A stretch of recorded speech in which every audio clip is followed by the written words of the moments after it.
Assalamualaikum warahmatullahi wabarakatuh. Selamat pagi teman-teman A2. Baik, hari ini kita akan menjalani perkuliahan ganti begitu ya. Dan topik kita hari ini adalah tentang personality disorders and impulse control disorder.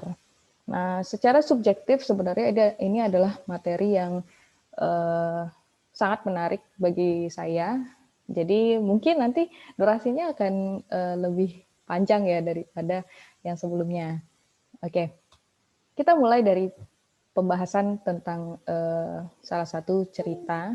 Jadi seorang perempuan di sini menulis tentang kisahnya di sebuah bulletin board online begitu ya. Nah, jadi dia menceritakan tentang pengalaman personalnya di mana ia merasakan secara mendalam tentang penderitaan-penderitaan yang dia miliki begitu.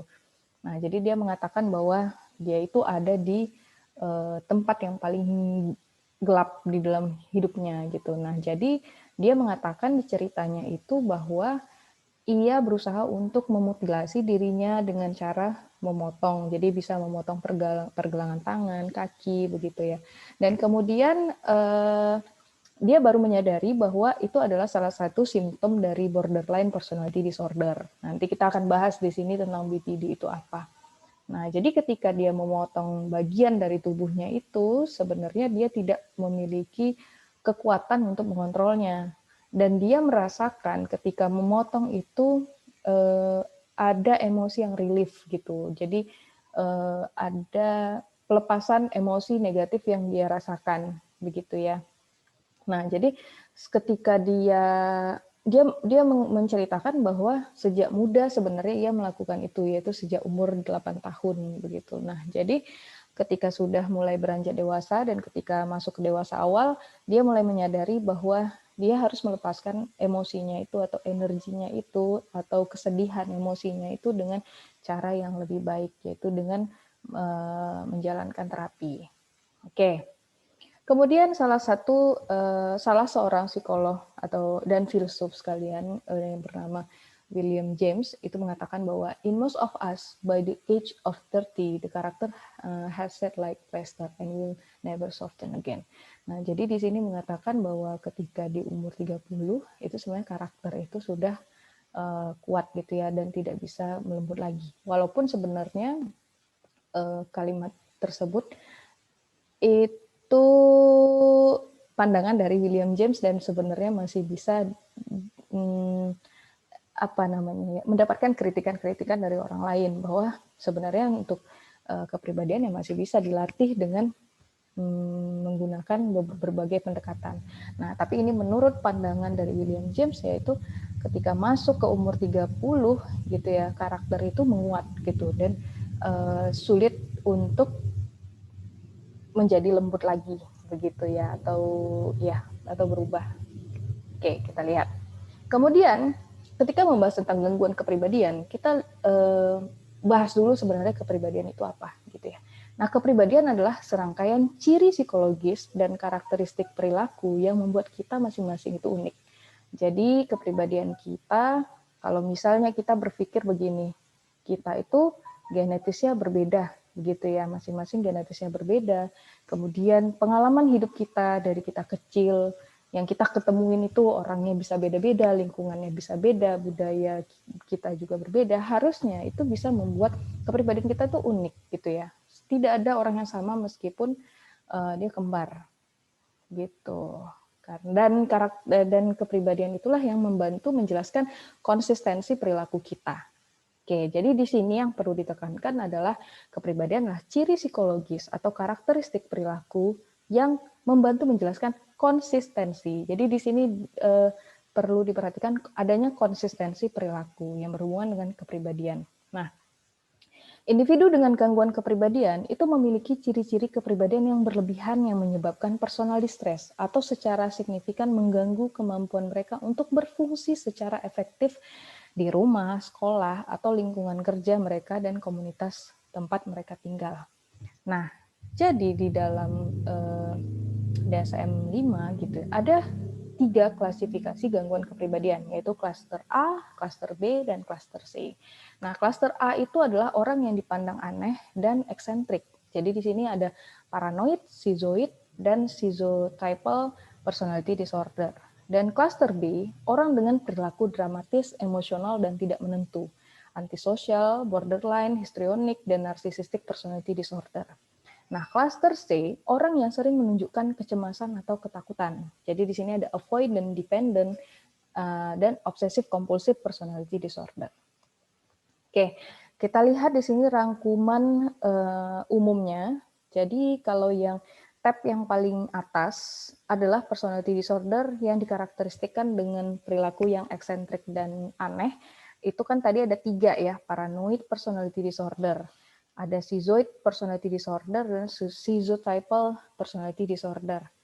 Nah, jadi kalau paranoid personality disorder adanya kecurigaan yang meluas begitu ya, dan terhadap motif orang lain, tapi tanpa ada delusi paranoid. Nah, ini nanti kita akan bahas satu persatu di slide selanjutnya, begitu ya. Nah, jadi teman-teman bisa lihat nih, kalau personality disorder yang dikarakteristikkan dengan keanehan itu bisa berapa persen dari sampelnya, begitu ya. Oke. Baik, kita mulai saja dari klaster A. Jadi klaster A itu ada paranoid, schizoid, dan schizotypal personality disorder. Nah, paranoid personality disorder. Jadi ciri dari gangguan kepribadian paranoid itu adalah kecurigaan yang semakin meluas, begitu ya. Nah, jadi adanya kecenderungan untuk menafsirkan perilaku orang lain sebagai tindakan yang mengancam atau merendahkan dirinya. Nah, tapi ini sebenarnya berbeda dengan kalau misalnya kita curiga terhadap sesuatu yang memang ada dasarnya, begitu ya. Nah, tapi kalau misalnya gangguan paranoid ini konsisten secara terus-menerus, karena tadi tentang kepribadian kan kita membicarakan tentang perilaku yang konsisten gitu ya. Nah, terus-menerus tidak percaya pada orang lain. Oke. Nah, jadi ini ada salah satu contoh kasusnya. Jadi seorang lelaki bisnismen yang sudah pensiun, umurnya 85 tahun, itu diinterview oleh pekerja sosial untuk menentukan kebutuhan pelayanan kesehatan untuk dirinya dan juga untuk istrinya, gitu ya. Nah, jadi si bapak ini itu sebenarnya tidak memiliki riwayat treatment gangguan kesehatan, gangguan mental, begitu ya. Jadi dia menunjukkan kesehatan yang bagus, kemudian juga kesehatan mental gitu ya. Nah, jadi dia dan istrinya itu sudah menikah lebih dari 60 tahun dan dia menunjukkan bahwa istrinya adalah satu-satunya orang yang ia percaya gitu. Nah, di luar itu dia selalu curiga sama orang lain begitu ya. Dia bahkan tidak mau memberikan informasi personal selain pada istrinya dan percaya bahwa orang lain itu akan menggunakan informasi pribadinya itu untuk memanfaatkan dia, begitu ya, atau mencelakai dia, yang seperti itu. Nah, jadi ini teman-teman bisa lihat ya di sini bahwa kasusnya kalau paranoid personality disorder itu selalu curiga terhadap orang lain dan tidak mau percaya kepada orang lain dan tidak mudah percaya terhadap orang lain. Oke. Orang yang memiliki gangguan kepribadian paranoid itu cenderung terlalu sensitif terhadap kritik, baik nyata maupun yang ada di dalam imajinasinya. Jadi mereka itu tersinggung sekecil apapun. Mereka itu mudah marah dan menyimpan dendam ketika mereka mengira telah dianiaya oleh orang lain, walaupun sebenarnya tidak seperti itu gitu. Nah, jadi mereka itu kecil kemungkinan untuk curhat kepada orang lain karena mereka percaya bahwa informasi pribadi dapat digunakan untuk melawan mereka atau memanfaatkan mereka. Dan mereka itu selalu mempertanyakan ketulusan dan kepercayaan dari teman ataupun rekan. Nah, jadi orang dengan paranoid personality disorder ini cenderung argumentatif dan mungkin mengajukan tuntutan hukum berulang kali terhadap orang-orang yang mereka yakini telah menganiaya mereka. Namun di sini perlu mempertimbangkan faktor budaya dan sosial politik. Misal ada etnis minoritas begitu ya dari budaya yang lain. Nah, jadi kemungkinan curiga itu ya karena mungkin ketidaktahuan mereka terhadap bahasa, adat istiadat, atau aturan. Jadi ini tidak bisa disamakan dengan gangguan kepribadian paranoid ya, dengan kasus-kasus yang seperti itu. Nah, jadi kasus tersebut adalah kasus yang dinamakan dengan paranoid personality disorder. Ini adalah selalu menunjukkan kecurigaan, tapi bukan jadi harus mempertimbangkan tentang faktor sosial budaya atau politik begitu. Nah, jadi di dalam ini juga tidak memiliki delusi paranoid langsung yang menjadi ciri pola pikir orang-orang dengan skizofrenia paranoid. Jadi misalnya percaya ada FBI, nah, dia tidak ada kehadiran delusi paranoid itu gitu ya. Karena kalau misalnya ada delusi itu merupakan simptom di skizofrenia paranoid. Nah, orang yang memiliki kepribadian paranoid itu cenderung tidak mencari pengobatan. Mereka itu melihat orang lain sebagai penyebab masalah mereka. Nah, jadi ketika kita membicarakan gangguan kepribadian, sebagian besar itu adalah yang melaporkan mereka untuk mendapatkan pertolongan itu lebih banyak dari orang lain, bukan dari merekanya sendiri, begitu. Sini apalagi kalau paranoid ya, cenderung curiga aja sama orang yang seperti itu. Nah, jadi untuk gangguan kepribadian paranoid ini lebih banyak terjadi pada pria dibandingkan dengan wanita. Oke, itu tadi paranoid personality disorder. Selanjutnya yang akan kita bahas adalah schizoid personality disorder. Nah, kalau schizoid ini adalah isolasi sosial, adalah ciri utama dari gangguan kepribadian skizoid. Jadi sering digambarkan itu sebagai penyendiri atau eksentrik. Jadi emosinya itu tampak seperti datar, dangkal, tumpul gitu ya. Tapi ini tidak sampai pada tingkat yang ditemukan pada skizofrenia gitu. Nah, orang dengan kelainan ini jarang, jika pernah, itu mengalami kemarahan, kegembiraan, atau kesedihan yang kuat. Nah, mereka itu sebenarnya mampu mempertahankan kontak yang lebih baik dengan kenyataan daripada orang-orang dengan skizofrenia. Nah, ini contohnya. Kalau biasanya dengan orang yang skizoid itu, ketika ada di kerumunan, emosinya datar. Gitu, emosinya datar. Oke ya. Nah, tapi bisa juga kita menemukan ketidakkonsistenan antara penampilan luar dan kehidupan batin orang-orang dengan kepribadian skizoid. Nah, jadi mereka tuh sebenarnya mungkin memiliki kepekaan yang luar biasa sama orang lain. Jadi mungkin mendambakan adanya keinginan atau rasa cinta yang tapi tidak dapat mereka ungkapkan. Dan dalam beberapa kasus kepekaan itu diekspresikan kepada binatang, gitu. Nah, jadi untuk ya di sini paranoid yang tadi ya sebenarnya, oke. Itu tadi kalau schizoid. Nah, kita masuk ke dalam schizotypal personality disorder atau yang disebut dengan SPD. Nah, orang dengan SPD itu memiliki kesulitan terus-menerus dalam membentuk hubungan dekat dengan orang lain dan menampilkan perilaku, tingkah laku, dan pola perilaku yang tampak aneh, tetapi tidak cukup terganggu. Jadi, cara bicaranya aneh, misalnya seperti itu. Terus perilakunya aneh, jadi dia bisa menganggap sesuatu itu lucu, padahal orang lain menganggap itu lucu, misalnya seperti itu ya. Tapi sebenarnya apa yang dia pikirkan dan apa yang dia bicarakan itu tidak putus dengan kenyataan. Inilah yang membuat berbeda dengan skizofrenia gitu ya. Jadi sering orang dengan schizotypal personality disorder ini sering mengalami gangguan emosional lain bersamaan. Jadi seperti depresi, gangguan kecemasan, serta risiko perilaku bunuh diri. Dan lebih banyak terjadi pada laki-laki daripada perempuan. Nah, teman-teman bisa melihat di sini schizotypal personality disorder itu contohnya seperti apa pada kasus yang ada di dalam YouTube ya. Oke. Nah, jadi individu dengan SPD ini tuh mungkin memiliki konsep diri yang terdistorsi atau kurangnya pengarahan diri sendiri. Misal, mereka tidak tahu tujuan hidup mereka kemana, tidak memiliki kapasitas empati, jadi menunjukkan kekurangpahaman nih bagaimana perilaku mereka itu bisa mempengaruhi orang lain. Atau kadang salah menafsirkan perilaku atau motif orang lain. Nah, sangat cemas dalam situasi sosial, mengalami persepsi atau ilusi yang tidak biasa, seperti merasakan kehadiran anggota keluarga yang meninggal, akan tetapi mereka itu tahu bahwa itu sebenarnya tidak ada, begitu. Nah, jadi bisa menjadi terlalu curiga terhadap orang lain atau menjadi paranoid dalam pemikiran mereka. Lalu melampirkan arti yang tidak biasa pada kata-kata. Nah, kata-katanya itu bisa abstrak begitu ya, kabur, tidak jelas, yang seperti itu.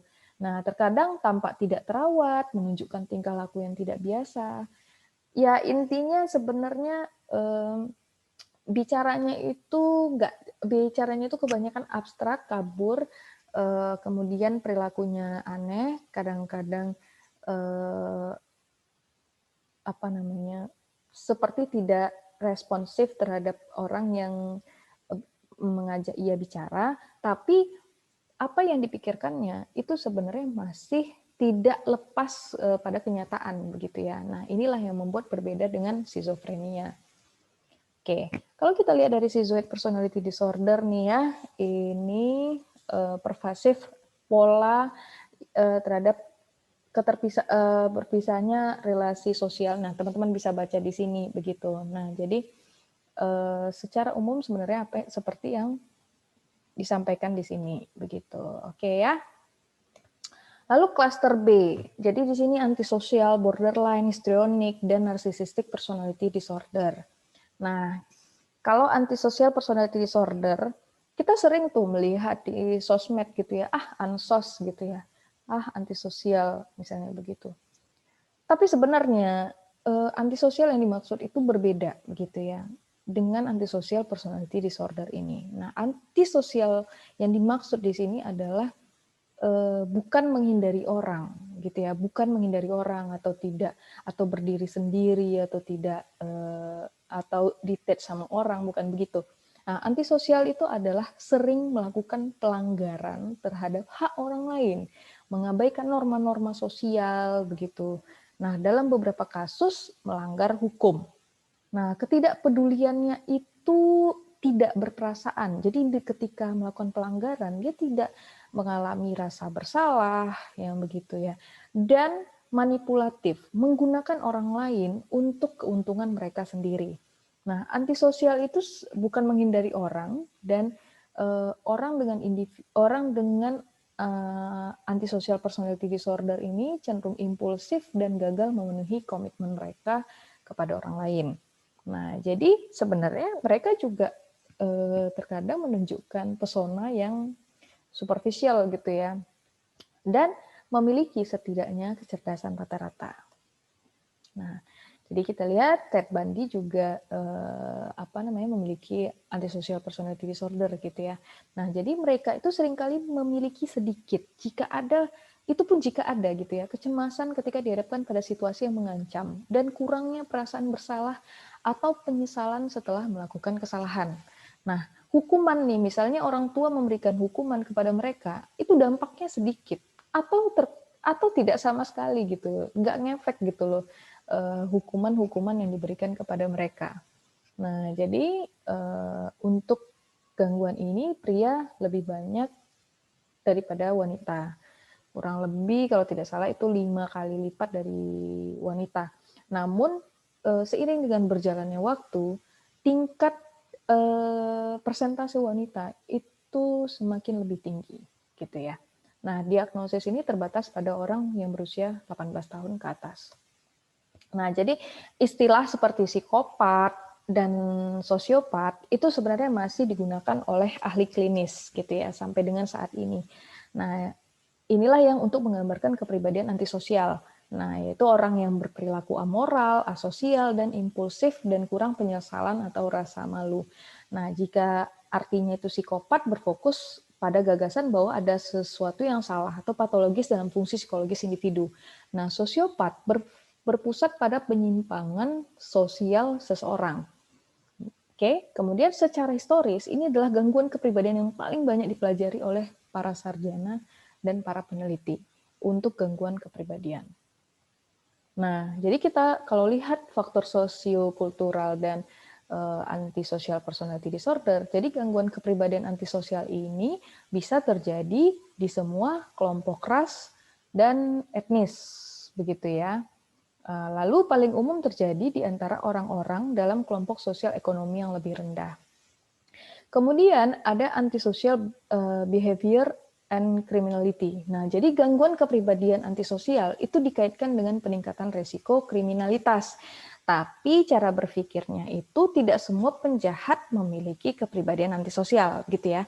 Nah, demikian pula tidak semua orang dengan gangguan kepribadian antisosial itu menjadi penjahat.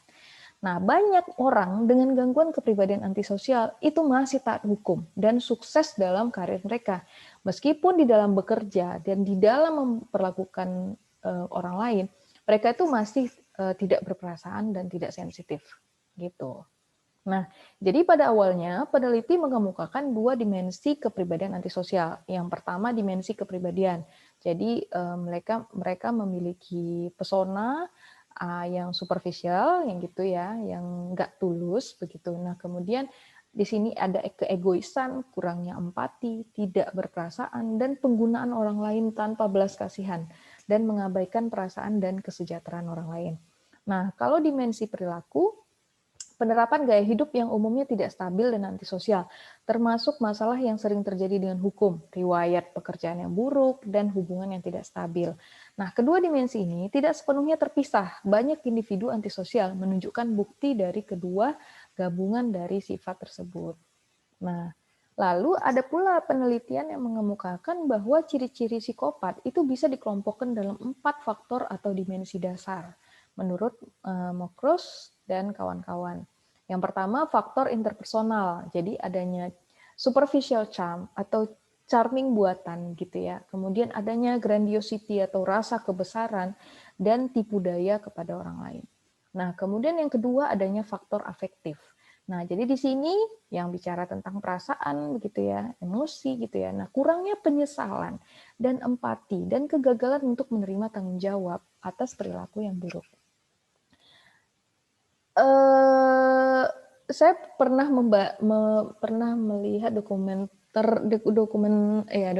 film dokumenter tentang Ted Bundy gitu ya, ketika H-1 dia sebelum divonis dihukum di kursi listrik gitu ya, dia sempat tidak terlihat bahwa ia itu penyesalannya itu tuh tidak mendalam begitu ya. Nah, dia malah menyalahkan bahwa tindakan yang dia lakukan itu berasal dari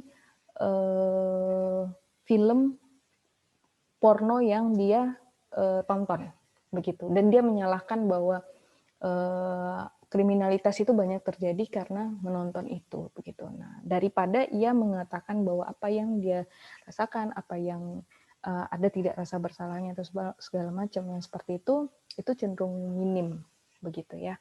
Nah, jadi faktor afektif itu bisa termasuk ciri-ciri psikopat. Kemudian yang ketiga faktor gaya hidup.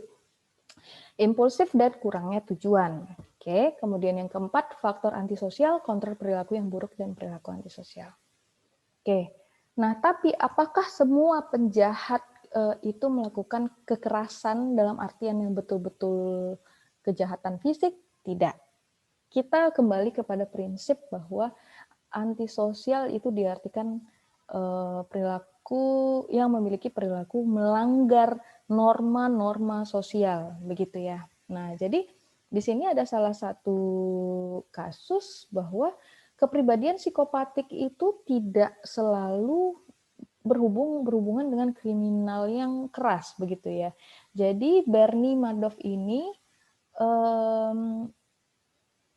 dia mendapatkan hukuman seumur hidup karena sudah mengambil rekening tanpa merasa bersalah. Oke, mengambil uang di rekening orang lain tanpa rasa bersalah, begitu ya. Nah, jadi kata kuncinya itu lebih kepada pelanggaran norma-norma. Oke, kita bisa lihat di sini bahwa ciri-ciri kunci dari antisocial personality disorder adalah yang pertama, yang paling atas adalah gagal dalam mengikuti aturan sosial, norma sosial gitu ya, atau hukum, kemudian perilakunya agresif atau kasar, kemudian kurangnya perilaku yang bertanggung jawab, kemudian impulsif, kemudian kurangnya kejujuran gitu. Dan kita bisa lihat di sini perilaku lainnya ya. Oke, kita bisa lihat di sini juga DSM 5-nya yang diindikasikan 3 atau lebih. Yang di poin A itu 3 atau lebih. Baru bisa, dan adanya simptom B, C, D gitu ya. Yang bisa ditegakkan. Oke. Lanjut kita masuk ke dalam borderline personality disorder. Nah, kalau tadi itu jelas APD itu terkait tentang orang yang melakukan pelanggaran terhadap norma sosial. Nah, borderline apa? Nah, borderline itu orangnya itu sering merasa di dalam dirinya itu kehampaan yang mendalam, tidak stabil, kemudian hubungannya dengan orang lain pun tidak stabil, suasana hatinya itu bisa berubah secara dramatis, impulsif juga, kemudian sulit mengatur emosi, lalu adanya perilaku yang merugikan diri sendiri dan perilaku bunuh diri yang berulang. Nah, ini seperti contoh yang ada di dalam kasus yang pertama sekali kita bahas tadi. Nah, ketakutan akan ditinggalkan membuat mereka menjadi melekat dan menuntut dalam hubungan pribadi mereka. Tetapi, kelekatan mereka itu seringkali menjauhkan orang-orang yang mereka andalkan, gitu ya. Nah, jadi penolakan itu bisa membuat mereka marah. Nah, tapi sebenarnya dengan mereka marah, orang lain kan akan merasa terbebani, begitu ya, ketika orang ini dekat nih dengan ketika orang dengan BPD ini dekat dengannya. Nah, semakinlah ia menjauh misalnya gitu ya, untuk rekannya atau dengan partnernya, semakin ia marah. Lalu kemudian dia itu bisa memberikan penilaian yang ekstrim positif gitu bagi orang-orang yang memang memenuhi kebutuhannya. Tetapi bagi orang yang tidak bisa memenuhi kebutuhannya, dia bisa benci luar biasa. Jadi di sini ada ketidakmampuan yang baik di dalam mengatur emosi untuk orang-orang yang borderline ini. Dan banyak tokoh yang terkena ini, salah satunya adalah Marilyn Monroe. Dan baru-baru ini ada pengakuan dari Ariel Tatum bahwa ia memiliki borderline personality disorder, begitu ya. Nah, jadi di dalam borderline personality disorder ini memang lebih banyak terjadi pada wanita daripada pria. Nah, jadi tokoh-tokoh lainnya itu ya ada Adolf Hitler, kemudian ada filsuf Soren Kierkegaard gitu ya. Nah, jadi penilaiannya tuh tadi ekstrim gitu ya. Kalau orang baik banget sama dia, dia bisa bilang baik banget nih orang gitu. Tapi kalau misalnya orang itu tidak memenuhi kebutuhan dia tuh bisa benci luar biasa dengan orang tersebut. Nah, akibatnya mereka itu mungkin berpindah dari satu pasangan ke pasangan lain, tapi hubungannya tuh singkat dan penuh badai biasanya. Maksudnya tidak stabil begitu ya, penuh dengan drama misalnya seperti itu. Nah, jadi borderline personality disorder itu bisa dilihat di sini simptomnya. Jadi 5 atau lebih simptom yang ada di sini untuk penegakan borderline personality disorder. Nah, fitur utama dari BPD ini adalah kesulitan mengatur emosi. Nah, orang dengan BPD mengalami perubahan suasana hati yang mulai dari kemarahan dan lekas marah hingga depresi dan kecemasan. Mereka itu cenderung terganggu oleh rasa sakit emosi yang hebat di dalam dirinya. Nah, jadi sebenarnya itu pun bersamaan dengan citra dirinya yang negatif. Dan ini biasanya sudah berlangsung lama. Nah, mereka sering tidak memiliki kemampuan untuk merencanakan tindakan mereka dengan matang. Sifatnya impulsif. Ambil keputusan tuh cepat tanpa pikir panjang, begitu ya. Nah, jadi bisa mudah berkelahi, menghancurkan barang, begitu ya. Ketika mereka melihat adanya kritik atau penolakan, mereka bisa marah, yang seperti itu. Nah, jadi dengan gangguan kepribadian seperti ini, kita bisa, misalnya konteksnya itu terjadi pada keluarga, kita juga perlu melihat dampak dari gangguan kepribadian ini kepada keluarganya.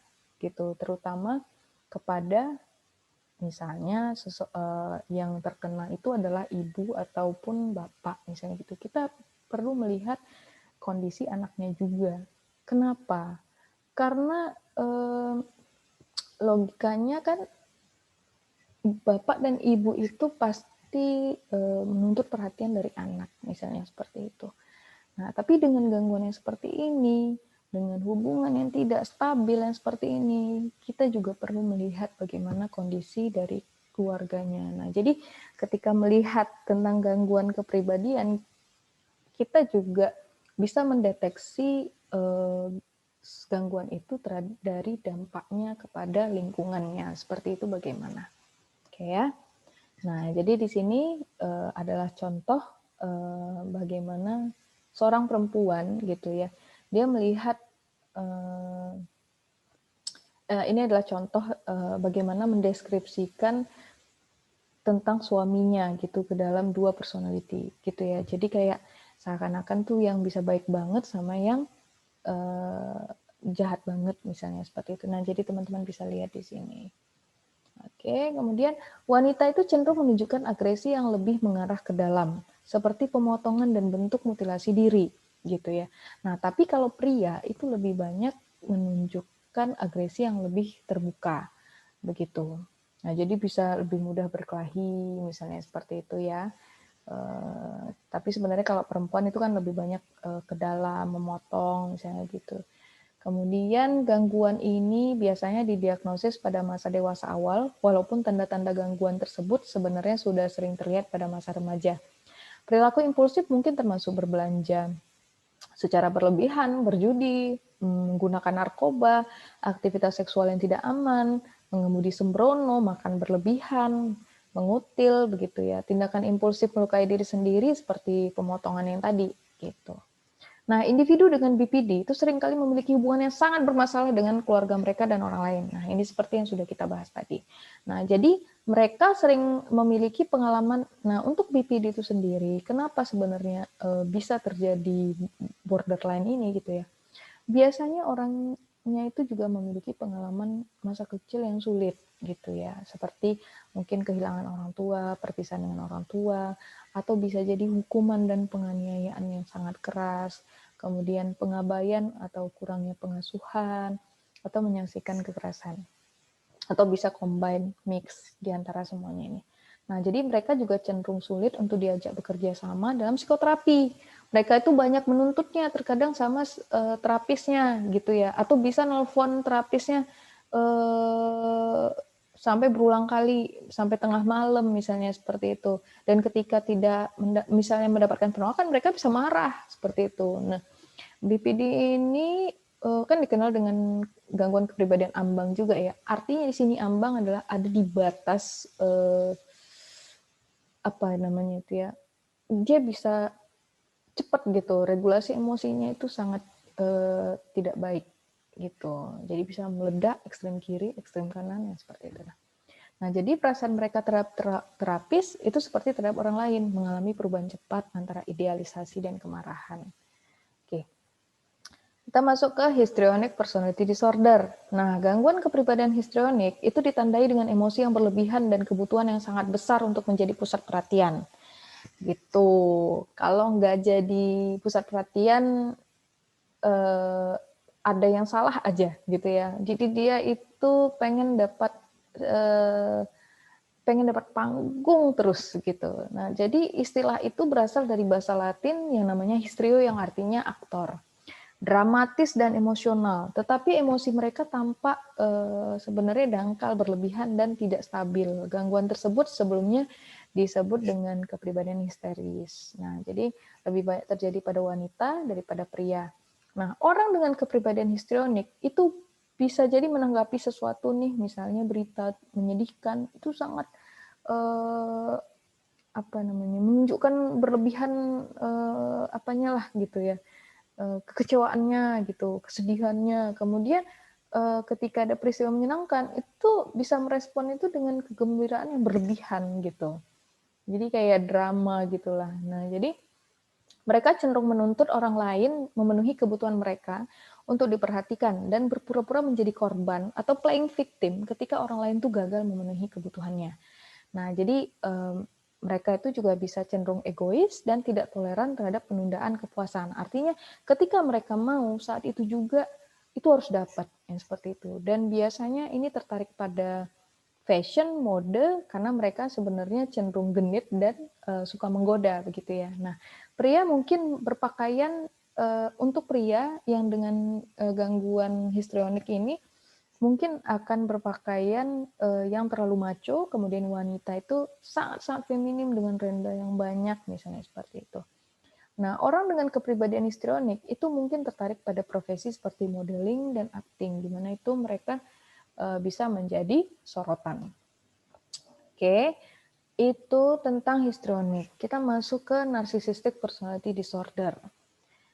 Nah, sebenarnya narcissistic personality disorder ini diambil dari bahasa Yunani. Jadi ada sebuah kisah di Yunani sana yang bernama Narkisos, yaitu seorang pemuda tampan. Menurut mitos Yunani, ia itu jatuh cinta dengan bayangannya gitu ya. Nah, jadi dia melihat bahwa bayangannya menunjukkan bahwa dia itu sangat tampan sekali gitu ya. Nah, jadi dia itu uh, merasakan jatuh cinta terhadap dirinya, jatuh cinta secara berlebihan. Nah, sehingga ketika melihat itu para dewa, ini mitosnya ya, mengubahnya menjadi bunga narsisis. Nah, jadi bunganya itu yang ada di sebelah kanan ini. Oke. Nah, ciri utama dari narcissistic personality disorder adalah adanya perasaan kecintaan, kesukaan yang sangat berlebihan terhadap diri sendiri dan membutuhkan kekaguman dari orang lain. Jadi orang dengan NPD ini sering mengutarakan tentang prestasi-prestasinya, walaupun sebenarnya prestasinya dibilang juga nggak wow banget gitu ya, tapi ada kecenderungan untuk membesar-besarkan pencapaian yang dimilikinya gitu. Dan dengan harapan orang lain itu memuji begitu pencapaian yang sudah mereka lakukan gitu. Nah, jadi mereka tuh pengen orang lain menganggap bahwa dirinya itu memiliki kualitas yang khusus yang nggak dimiliki oleh orang lain gitu ya. Nah, jadi orang dengan narsisistik ini mementingkan dirinya sendiri dan kurang bisa berempati dengan orang. Jadi sangat self-center sekali gitu ya, berpusat pada diri sendiri. Nah, perbedaan dengan kepribadian histrionik, sebenarnya kan kita bisa lihat tadi ya, histrionik juga ada tendensi pengen jadi fokus ke orang gitu ya. Nah, tapi di sini orang dengan NPD ini memiliki pandangan yang jauh lebih besar terhadap dirinya sendiri dan kurang melodramatis gitu. Nah, kalau perbedaannya dengan borderline personality disorder, mereka yang memiliki kepribadian narsisistik itu umumnya masih bisa mengatur pikiran dan tindakan mereka. Jadi mereka itu cenderung juga bisa melakukan manipulasi terhadap orang lain gitu ya. Jadi dia bisa mengatur bagaimana nih keinginannya itu bisa tercapai gitu. Nah, orang dengan narcissistic personality disorder ini bisa cenderung lebih sukses dari karir mereka dan mampu naik ke posisi status dan kekuasaan. Karena fokus mereka adalah prestasi pencapaian supaya itu bukan karena kebutuhan misalnya mungkin ingin gaji atau apa ya, karena mereka ingin mendapat sorotan terhadap dirinya. Makanya dia berusaha untuk mendapatkan pencapaian terus-menerus. Makanya tidak heran bahwa ada orang dengan narsisistik gitu ya, bisa kerja dan bisa karirnya itu bagus gitu. Nah, jadi untuk NPD ini sendiri, laki-laki itu lebih banyak terjadi NPD daripada perempuan. Nah, banyak kasus ekstrim seperti narsisisme itu dapat membahayakan hubungan dan karir. Nah, orang dengan kepribadian narsisistik cenderung disibukkan dengan fantasi sukses dan kekuasaan, cinta yang ideal, kemudian orang mengakui bahwa dia itu sangat cemerlang gitu, kemudian kecantikannya di atas rata-rata gitu ya. Mereka itu tidak suka ada orang yang lebih baik dari mereka atau prestasinya itu lebih baik dari mereka. Atau misalnya nih ada orang lain yang mendengarkan bahwa mereka menyamakan dirinya dengan orang lain gitu. Misalnya aja cerita nih, oh iya saya berhasil dapat gini-gini, terus oh iya ya bapak atau ibu sama dong dengan si bapak ini. Bapak itu juga gini. Mereka tidak suka disamakan seperti itu. Yang paling penting bagi mereka adalah orang lain mendengarkan pasif dan memberikan pujian terhadap mereka. Nah, jadi meskipun mereka cenderung membesar-besarkan pencapaian dan kemampuan mereka, banyak orang dengan kepribadian narsisistik itu cukup sukses dalam pekerjaan mereka. Tetapi mereka iri pada orang lain yang mencapai kesuksesan yang lebih besar. Nah, ambisi yang tidak pernah terpuaskan mungkin mendorong mereka untuk mengabdikan diri untuk tidak lelah bekerja. Makanya kesannya itu mereka itu giat gitu ya, tekun gitu, mau mencapai target-target yang tinggi bisa gitu. Karena fokus mereka itu butuh pencapaian dan butuh dipuja oleh orang lain seperti itu. Nah, jadi ketika mereka menjalin hubungan dengan orang, yang mereka harapkan juga adalah agar orang lain itu bisa menuruti mereka dan orang lain itu bisa memuji mereka terus. Gitu. Nah, jadi namun sebenarnya orang dengan kepribadian narsisistik itu sangat sensitif terhadap sedikit pun penolakan atau kritik. Sebenarnya. Gitu ya. Oke, jadi ini kasus, jadi teman-teman bisa baca di sini. Nah, ini tentang Bill. Sekilas bahwa Bill ini adalah investment banker, kemudian dia charming, umurnya 35 tahun, punya sense of humor gitu ya. Jadi di setiap ada pertemuan dia itu selalu membicarakan tentang pencapaian dan prestasinya. Oke. Perlu dicamkan di sini bahwa biasanya tadi sudah saya sampaikan bahwa kalau gangguan kepribadian itu lebih banyak orang lain yang mendorong mereka untuk terapi, gitu ya. Nah, akan menjadi sulit bagi orang terdekat yang menyarankan orang narsisistik itu untuk terapi. Karena apa? Karena mereka merasa lebih baik daripada orang lain dan tidak ada masalah dengan itu. Nah, jadi bisa kebayang bagaimana dampaknya terhadap orang-orang yang ada di sekitarnya, gitu ya. Oke, itu tadi cluster B. Kita masuk ke cluster C. Di sini ada avoidant, dependent, dan obsessive compulsive personality disorder. Avoidant personality disorder, orang dengan APD begitu takut akan penolakan dan kritik bahwa mereka mungkin tidak mau mengembangkan hubungan dengan orang tanpa jaminan penerimaan yang pasti. Jadi gini, si orang dengan APD ini tidak akan mau menjalin hubungan dengan orang lain karena takut ditolak. Jadi mereka hanya mau membangun hubungan ketika sudah merasa bahwa orang lain itu sangat menerimanya, gitu. Karena dia sangat takut terhadap penolakan. Nah, sebagai akibatnya, mereka mungkin memiliki sedikit hubungan dekat di luar keluarga mereka. Nah, jadi mereka juga cenderung menghindari pekerjaan kelompok atau kegiatan rekreasi karena takut perasaannya itu ditolak. Nah, tidak seperti schizoid, individu dengan APD ini sebenarnya memiliki minat dan perasaan ingin membentuk hubungan dengan orang lain. Namun, ketakutan dan penolakan yang mereka rasakan itu menghalangi mereka untuk berusaha dekat dengan orang lain. Jadi belum apa-apa tuh udah takut dulu orang lain menolak dia, dan itu konsisten terjadi, begitu ya. Nah, mereka cenderung berpegang pada rutinitas mereka dan membesar-besarkan risiko atau upaya yang terlibat dalam mencoba hal-hal baru. Jadi misalkan pun mereka punya kemampuan begitu, misalnya dalam bekerja, dan mereka ditawari ini untuk pekerjaan yang dengan tanggung jawab yang lebih besar, gitu ya. Mereka rata-rata tuh tidak mau dan lebih stuck terhadap pekerjaan yang rutin. Karena mereka takut akan resiko yang besar dan takut akan penolakan orang. Gitu. Nah, ini contohnya seorang yang bernama Harold, tahun 24 tahun, seorang akunting administrasi, itu sebenarnya tidak percaya diri mendekati wanita. Lalu dia berkenalan dengan seorang perempuan yang bernama Nancy. Nah, hubungannya itu tidak berjalan mulus. Jadi, jika Nancy menolak bertemu karena alasan sakit, dia berasumsi nih bahwa, wah, si Nancy ini menolak dia nih, gitu ya. Nah, beberapa bulan terus-menerus seperti itu, Nancy itu tidak tahan dengan omelan Harold, sehingga memutuskan hubungan mereka.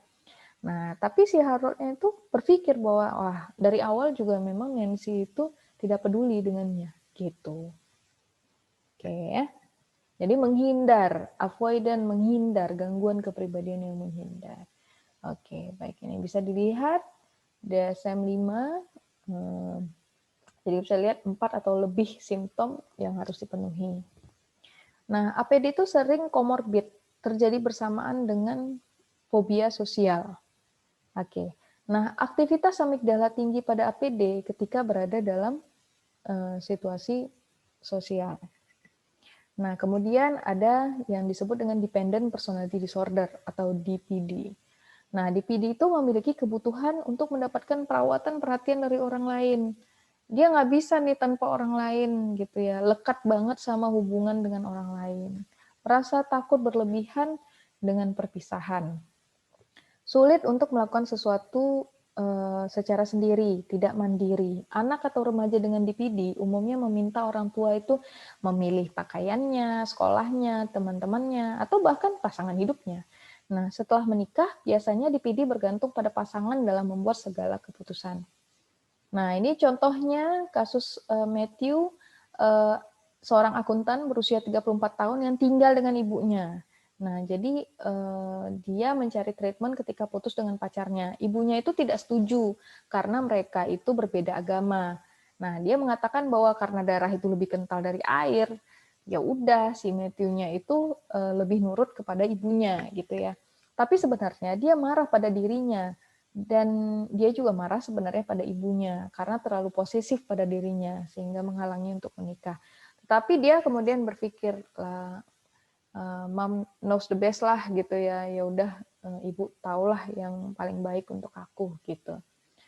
Nah, jadi di sini juga kompetensinya itu bagus tapi karirnya itu rendah nih. Dia menolak promosi karena tidak ingin tanggung jawabnya bertambah dengan mensupervisi orang lain. Oke, baik.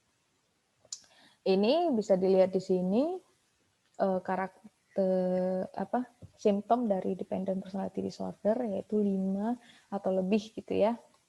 Nah, jadi pertimbangan budaya menjadi hal penting dalam menegakkan diagnosa, sebab ada beberapa budaya yang menerapkan pengaturan pernikahan, umumnya pada budaya patriarki. Nah, contohnya misalnya gini, ada memang budaya-budaya di mana orang tua itu memilih jodoh untuk anaknya gitu ya. Atau ada budaya patriarki yang mengatakan bahwa perceraian itu menjadi tidak umum di dalam satu populasi misalnya begitu. Nah, jadi seorang misalnya perempuannya itu ya mungkin rela berhadapan dengan lelaki yang abuse, misalnya atau suaminya yang abuse, misalnya begitu ya, atau memang ketidakcocokan yang seperti itu. Itu bukan karena dia dependent gitu. Nah, tapi bisa jadi karena faktor budaya lainnya. Jadi perlu diperhatikan di sini, yang perlu disoroti di sini adalah bagaimana penegakan diagnosa dari dependent itu sendiri. Karena ada beberapa hal yang perlu diperhatikan yaitu terkait tentang budaya. Nah, di sini dependent personality disorder itu lebih sering terjadi pada perempuan daripada pria. Gitu ya. Nah, kenapa sebenarnya dan ini berdasarkan psikodinamika, kalau dilihat perilaku dependent itu sebenarnya berhubungan dengan fase oral gitu ya. Nah, jadi pada bayi makanan itu disimbolkan sebagai cinta gitu ya. Nah, jadi orang dengan dependent personality disorder itu bisa melakukan aktivitas oral, makan yang terlalu banyak pada fase itu gitu. Karena menilai bahwa itu adalah simbol cinta gitu ya. Nah, jadi kalau dilihat dari teori psikodinamikanya seperti itu. Oke. OCPD, Obsessive Compulsive Personality Disorder. Karakteristik OCPD, Obsessive Borderline itu perfeksionis, rigid, kaku gitu ya, pengennya ngatur lingkungannya gitu, nggak boleh lingkungannya kotor, lingkungannya harus rapi, bukunya harus tertata rapi dari A sampai Z. Jadi kalau ada C-nya itu yang hilang sedikit atau C-nya ada di F atau ada di Z, dia bisa marah. Jadi dan itu berlangsung secara konsisten karena kita bicara tentang kepribadian begitu ya. Nah, jadi OCPD ini pelit, bisa jadi pelit dalam hal keuangan, sulit dalam mengambil keputusan karena takut salah membuat pilihan, tidak fleksibel, kaku dalam melihat masalah moral dan etika, sehingga terlalu formal dalam hubungan dan sulit mengekspresikan perasaannya. Jadi dia tuh sulit rileks dan sulit untuk menikmati aktivitas yang menyenangkan. Oke, kasusnya di sini ada Jerry, analis berusia 34 tahun, perfeksionis, fokus pada detail dan kaku dalam berperilaku. Ia menikah dengan Marcia, seorang seniman grafis. Jadi Jerry itu memiliki jadwal dan menjadi cemas ketika tidak berjalan jadwalnya itu sesuai dengan rencana. Dia menyusun bukunya secara alfabet dan rapi di rak. Nah, jadi Jerry tidak pernah terlihat rileks, bahkan pada saat liburan dia memikirkan tentang pekerjaannya, takut kehilangan pekerjaannya. Dia tidak dapat memahami kenapa ya orang bisa santai-santai gitu ya, kenapa ya orang bisa nggak khawatir gitu ya, gitu. Oke, di sini bisa dilihat tentang simptomnya di DSM. Oke, apa permasalahan dalam pengklasifikasian gangguan kepribadian?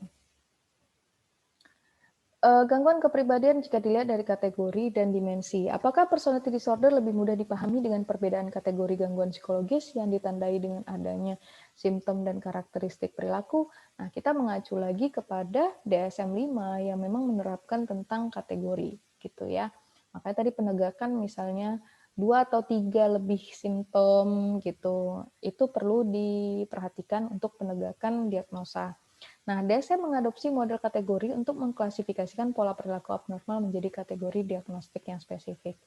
Nah, lalu Thomas Widiger mendiskusikan tentang pendekatan dimensional dalam menegakkan diagnosa personality disorder. Jadi ada Big Five personality, gitu ya. Jadi di dalam Big Five personality itu ada 5 aspek di situ. Ada neuroticism atau ketidakstabilan emosi, ada extrovert, ada keterbukaan terhadap pengalaman gitu ya, ada agreeableness, ada conscientiousness, kesadaran. Nah, jadi kalau kita lihatnya nih dari gangguan seperti antisocial personality disorder, jadi yang paling kurang aspeknya itu ada 2. Yang pertama kesadaran, conscientiousness-nya, dan agreeableness-nya kepada orang lain.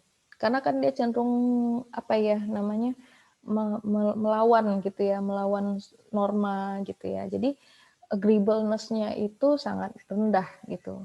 Nah, jadi pengembangan DSM ini bertujuan untuk menemukan cara terbaik. Nah, jadi saat ini sedang disusun juga revisi berikutnya, yaitu DSM 5.1.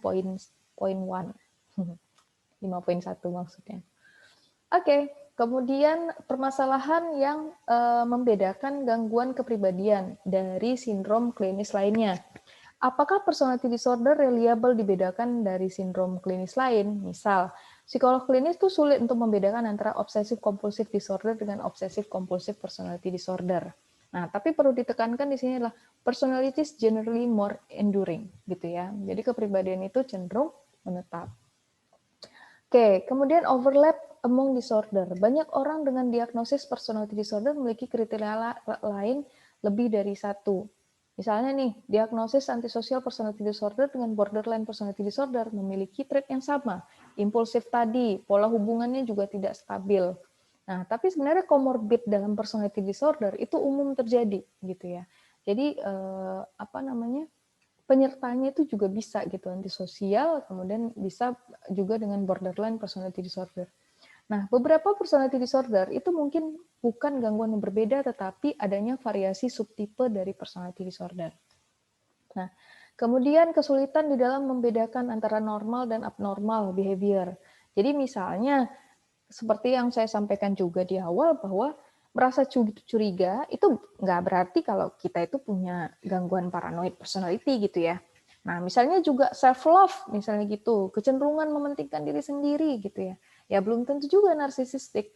Kemudian menghindari interaksi sosial karena takut malu atau ditolak ya belum tentu juga avoidant personality disorder. Jadi apa-apa itu perlu dilihat lagi acuannya itu di dalam DSM-5.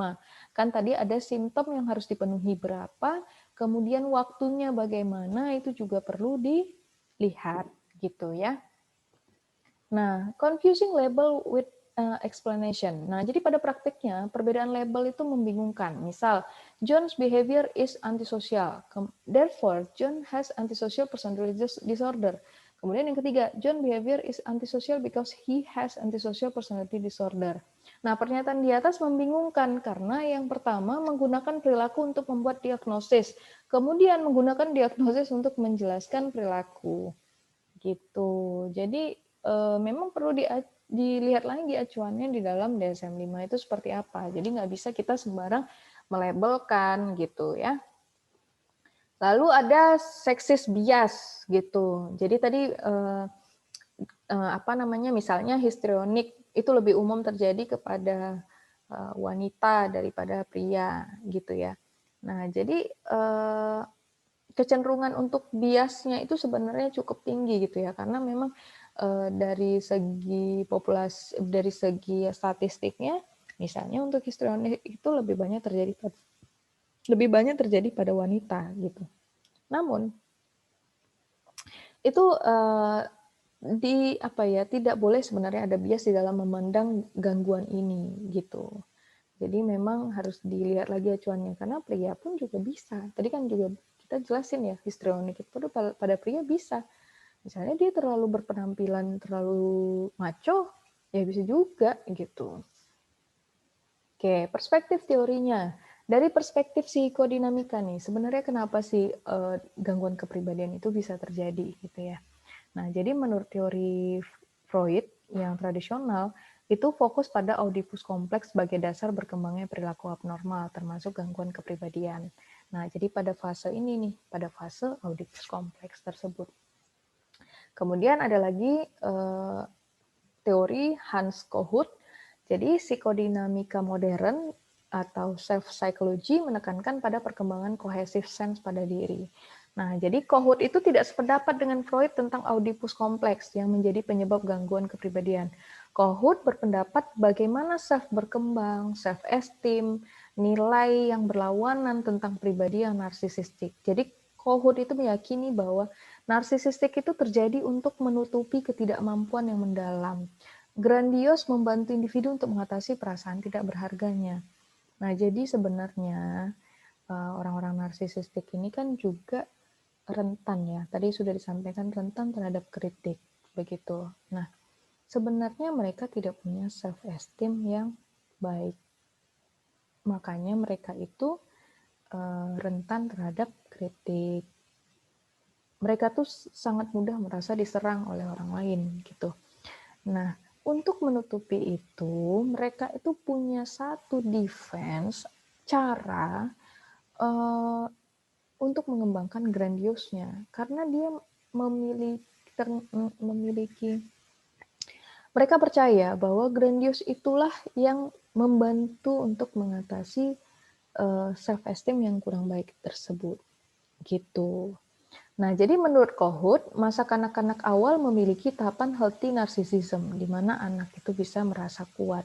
Nah, pendekatan terapi yang dilakukan memberikan kesempatan pada klien untuk menunjukkan grandiose self-image, kemudian menggali masa kanak-kanak untuk menemukan image-nya itu yang lebih realistis. Nah, kemudian ada teori Otto Kernberg tahun 75 memandang borderline personality sebagai kegagalan masa kanak-kanak dalam mengembangkan kesatuan self-image. Jadi ada perasaan misalnya ditinggalkan, yang seperti itu ya.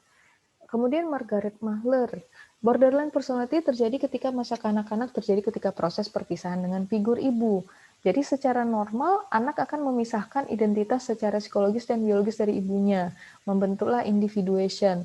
Nah, di dalam membentuk individuation itu terjadi kegagalan, sehingga berkembanglah borderline personality. Nah, kalau kita lihat dari perspektif teori pembelajaran, pakar learning itu fokus pada perilaku maladaptif dibandingkan gangguan kepribadian. Faktor lingkungan mempengaruhi perilaku maladaptif yang dihubungkan dengan gangguan kepribadian. Pertumbuhan masa kanak-kanak penting. Anak yang tidak didorong untuk mengeksplor lingkungan akan mengembangkan dependent behavior. Jadi terlalu melekat kepada orang tua.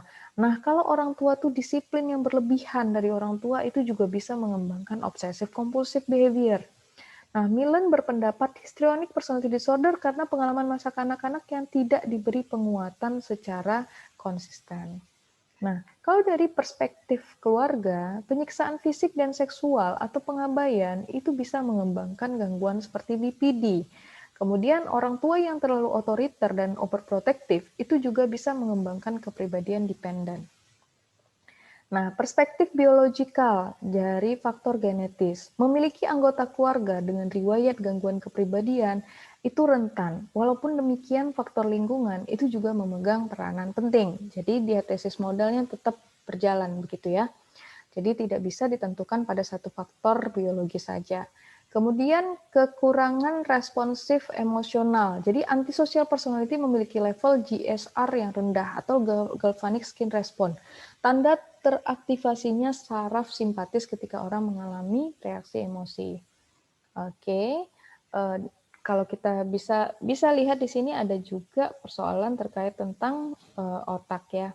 Nah, perspektif sosiokultural sering terjadi pada kalangan sosioekonomi bawah. Umumnya anak-anak mengalami pengabaian, abuse, nah sehingga mengembangkan gangguan kepribadian. Nah, ini adalah skema untuk gangguan kepribadian antisosial. Jadi teman-teman bisa baca di sini ada faktor biologis, faktor kerentanan, faktor kognitif, dan bisa meningkatkan resiko potensial untuk meningkatkan gangguan kepribadian antisosial. Nah, treatmentnya, menurut pendekatan psikodinamika, yaitu membuat klien menyadari akar masalah, kemudian mengembangkan perilaku yang adaptif ketika berhubungan dengan orang lain. Terapis melakukan pendekatan langsung, konfrontasi yang mengacu pada defense yang dimiliki oleh klien. Nah, di sini menghadapi defense-nya itu pasti banyak gitu yang dialami oleh terapis gitu ya. Ada yang tidak suka, itu sudah pasti, apalagi kalau misalnya tadi narcissistic personality disorder gitu, atau misalnya borderline. Oke, kemudian pendekatan kognitif behavior. Terapis lebih fokus untuk merubah perilaku maladaptif dan pola pikir disfungsional dibandingkan dengan struktur kepribadian. Nah, jadi bisa teman-teman baca di sini. Nah, kalau dari pendekatan biologis, itu perlu obat-obat seperti antidepresan dan anti-anxiety untuk mengatasi depresi dan kecemasan. Lalu kita masuk ke impulse control disorder. Tadi kita sudah bahas tentang klaster-klaster dari gangguan kepribadian. Nah, kita masuk ke impulse control disorder gitu ya. Nah, jadi ada 3, ada kleptomania, intermittent explosive disorder, dan pyromania. Oke. Nah, kleptomania berasal dari bahasa Yunani, kleptos, pencuri, dan mania. Kleptos itu pencuri, mania itu madness. Ditandai dengan adanya tindakan kompulsi, pengulangan untuk melakukan pencurian. Benda yang dicuri umumnya tidak terlalu bernilai. Sebenarnya pun mereka bisa mengembalikannya dengan diam-diam gitu ya. Nah, tapi dari teori psikodinamika ini sebenarnya merupakan defense dari unconscious penis envy pada wanita dan castration anxiety pada pria. Mereka cenderung mencuri benda-benda falik, simbol dari penis, sebagai cara untuk mencegah kehilangan pada mereka dan ancaman kehilangan penis pada pria. Nah, sampai saat ini sebenarnya belum ada treatment yang efektif karena membutuhkan studi yang lebih lanjut. Kemudian yang kedua adalah intermittent explosive disorder. Nah, jadi di sini karakteristik IED ini adalah kemarahan yang meledak-ledak. Jadi ditandai dengan adanya episode impulsif yang berulang, agresi yang tidak terkontrol nih ketika mau menyerang orang atau ketika merusak properti orang lain gitu.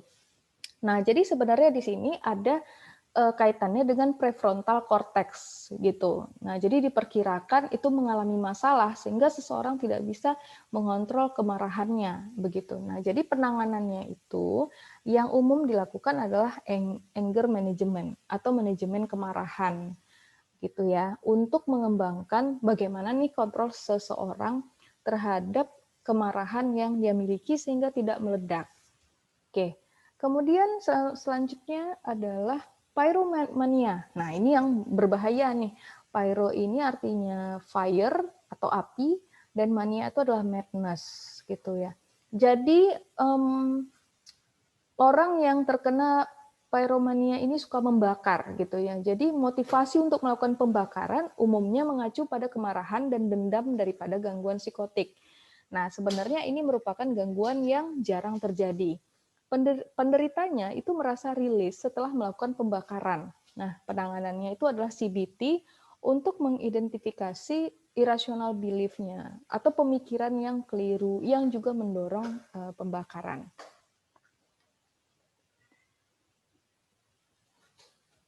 Oke, daftar pustaka yang kita gunakan sama seperti sebelumnya, yaitu dari DSM-5 dan juga dari Abnormal Psychology.